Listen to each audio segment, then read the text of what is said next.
بعد عمرو بن سعد ظالم یزید کا سپہ سالار شمر ذی الجوشن کو لے کر اعلان کر دیا کہ تیر تان لیے جائیں۔ سارے لوگوں نے گھٹنے ٹیک دیے اور حکم کی فرمان برداری پر اپنے اپنے تیر سنبھال لیے، اور خیمہ حسین کی طرف ہر ایک کا تیر تھا۔ اور اسی اسنا میں 1000 کا لشکر لے کر عمرو بن سعد گھوڑے دوڑاتا ہوا خیمہ حسین کے پاس آیا۔ جیسے ہی وہ آیا، اب سیدنا امام حسین نے اپنے گھر کے 20 افراد کو لیے اور ان 1000 کا مقابلہ کرنا شروع کیا۔ ہم نے تو بدر کے متعلق سنا ہے 313 تھے اور مقابل میں 1000 تھے، یا حسین کے ساتھ 20 ہیں اور مقابل میں 1000 ہیں۔ یہ ہاشمی جوانوں کے ساتھ امام حسین کے شہزادوں نے وہ آئے ہوئے لشکریوں کو جو دوڑا رہے تھے، خیموں کے پاس بے حرمتی کر رہے تھے، حسین ابن علی کے شہزادوں نے ان کی صفوں کو ایسے کاٹا، پورے مجمع کو ایسا منتشر کیا کہ کئی گھوڑے زخمی ہو کر گرے، کئی فوجیں وہاں کٹ گئیں، اور اس کے بعد وہ جان بچا کر پھر خیمہ یزید میں آ گئے، یزید کے لشکریوں میں آ کر مل گئے اور کہا اس طرح سے جنگ نہیں ہوگی۔ پھر عمرو بن سعد نے کہا اب دیکھنا تم سب گواہ رہنا، سب سے پہلا تیر حسین کی طرف میں چلاتا ہوں، اور یہ کہہ کر کے اس نے خیمہ حسین کی طرف تیر چلایا، اور اس کے بعد اعلان کر دیا جنگ کا آغاز ہو چکا ہے۔ طبل بجائے گئے، باجے بجائے گئے اور سر پھونکے گئے، وہاں پر طبلے، بانسریاں اور یہ جو بجائے جا رہے تھے حسین کے ساتھ جنگ چھیڑنے کے اعلان میں بجائے جا رہے تھے۔ آج بھی لوگ بجاتے ہوئے نکلتے ہیں، شاید آج بھی لوگوں کے دل میں یہ ہوگا حسین کو بلا رہے ہوں گے کہ پھر سے جنگ شروع ہونے جا رہی ہے۔ طبلے بجائے گئے تھے یزید کی طرف، اور اس کے لشکریوں نے اعلان کے لیے ڈھول باجے بجا کر کے شروعات کی جنگ کی۔ امام حسین ابن علی رضی اللہ تعالیٰ عنہ اپنے خیمے میں بیٹھے تھے۔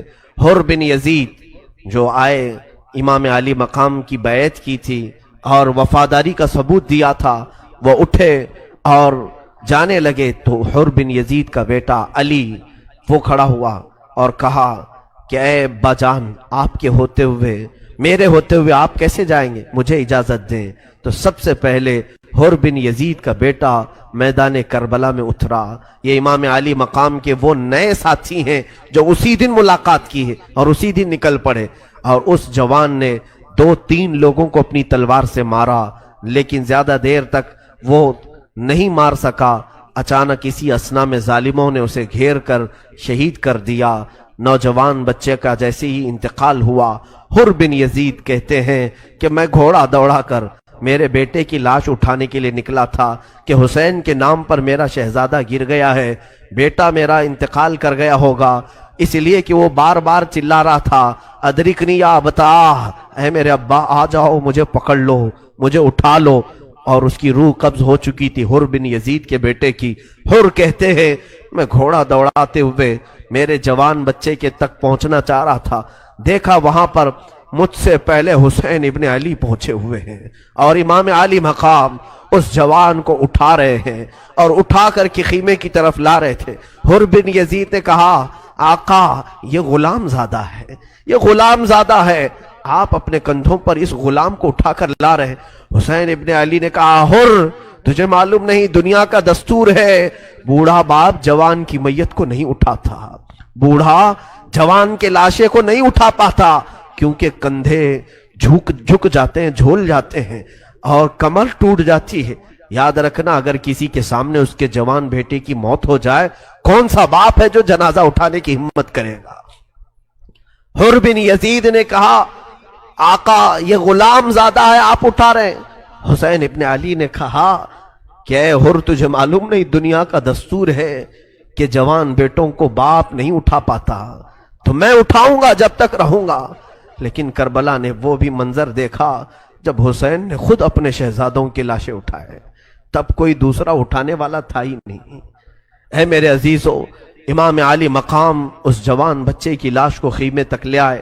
حر بن یزید یہ امام علی مقام کی طرف سے نکلے اور اپنے بیٹے کی موت کا غم بھی لاحق تھا۔ یزید کے لشکریوں پر وہ شیر کی طرح بپھر گئے، جگہ جگہ سے ان کی صفوں کو کاٹتے رہے۔ عمرو بن سعد نے کہا کہ پکڑ لو حر بن یزید کو اور گرفتار کرو۔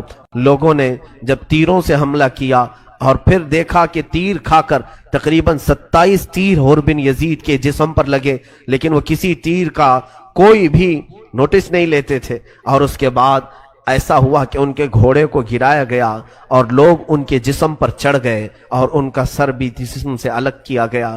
حر بن یزید کو وہاں پر شہادت ہوئی۔ عالی مقام امام حسین رضی اللہ تعالیٰ عنہ کے خاندان میں سے کوئی بھی بچے کو ان کے ساتھیوں نے پہلے میدان میں اترنے نہیں دیا جب تک امام عالی مقام کے وفادار ساتھ میں تھے۔ حضرت حبیب بن مظاہر، مسلم بن اوسجہ اسدی اور زہیر بن قین البجلی، عبداللہ، یہ تمام وہ لوگ ہیں جو امام عالی مقام کے ساتھ تھے، خاندان والے نہیں تھے، لیکن انہوں نے خاندان کے کسی فرد کو جانے نہیں دیا۔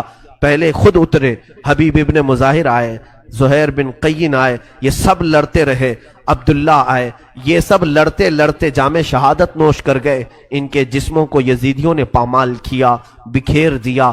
اب امام علی مقام کے گھر والوں کی باری آئی، جب ساتھی سب شہید ہو گئے، خاندان ان کے سب لٹ گئے، امام علی مقام کے گھر والوں کا اب مقام تھا یہ کربلا کا خونی منظر جو اہل بیت اطہار سے کڑا امتحان لے رہا ہے، ایک سخت ترین امتحان لے رہا ہے۔